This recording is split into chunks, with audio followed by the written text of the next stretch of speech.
বিভিন্ন কম্পিটিটিভ পরীক্ষার জন্য ভারতের অর্থনীতি থেকে কয়েকটি গুরুত্বপূর্ণ প্রশ্ন। প্রথম প্রশ্ন, ভারতের রেপো রেট কে ঘোষণা করে?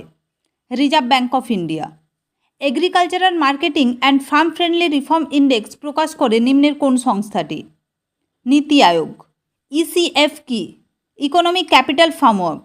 মানব উন্নয়ন সূচক বা হিউম্যান ডেভেলপমেন্ট ইন্ডেক্স প্রকাশিত হয় ইউএনডিপি অর্থাৎ ইউনাইটেড নেশনস ডেভেলপমেন্ট প্রোগ্রামের সহায়তায়, এবং এই হিউম্যান ডেভেলপমেন্ট ইন্ডেক্সের ধারণা প্রথম দিয়েছিলেন পাকিস্তানি অর্থনীতিবিদ মেহবুব উল হক।